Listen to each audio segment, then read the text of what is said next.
And I tried hard to be proud of my service, but all I could feel was shame. And racism could no longer mask the reality of the occupation. These were people, these were human beings. I've since been plagued by guilt anytime I see an elderly man, like the one who couldn't walk, who we rolled onto a stretcher and told the Iraqi police to take him away. I feel guilt anytime I see a mother with her children, like the one who cried hysterically and screamed that we are worse than Saddam as we forced her from her home.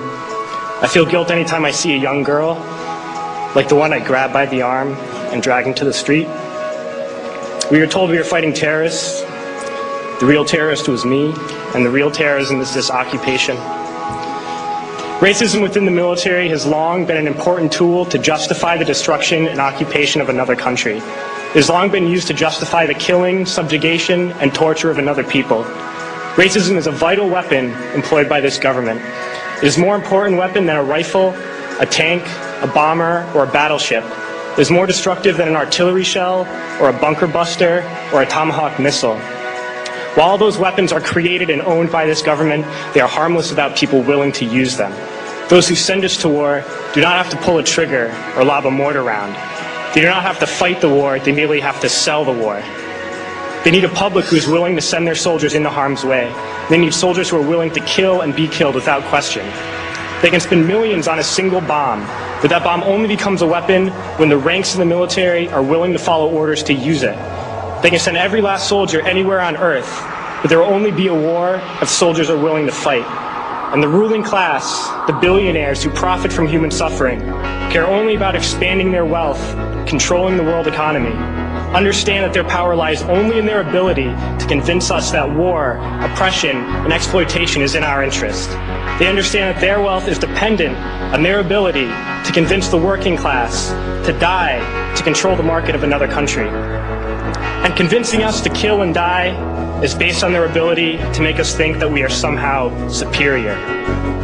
Soldiers, sailors, Marines, airmen have nothing to gain from this occupation. The vast majority of people living in the U.S. have nothing to gain from this occupation. In fact, not only do we have nothing to gain, but we suffer more because of it. We lose limbs, endure trauma, and give our lives.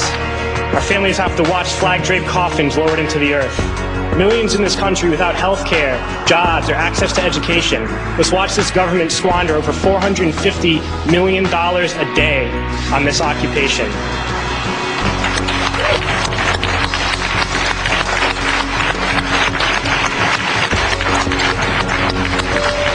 Poor and working people in this country are sent to kill poor and working people in another country to make the rich richer.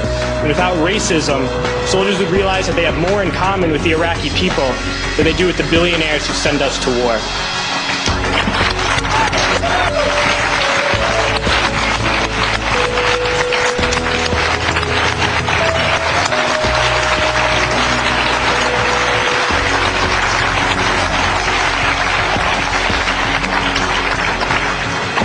I threw families onto the street in Iraq, only to come home and find families thrown onto the street in this country, in this tragic and unnecessary foreclosure crisis.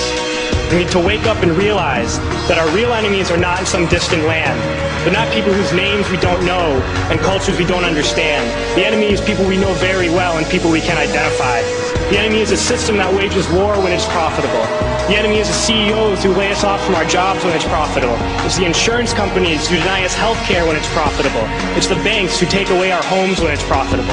Our enemy is not 5,000 miles away. They are right here at home. If we organize and fight with our sisters and brothers, we can stop this war, we can stop this government, and we can create a better world.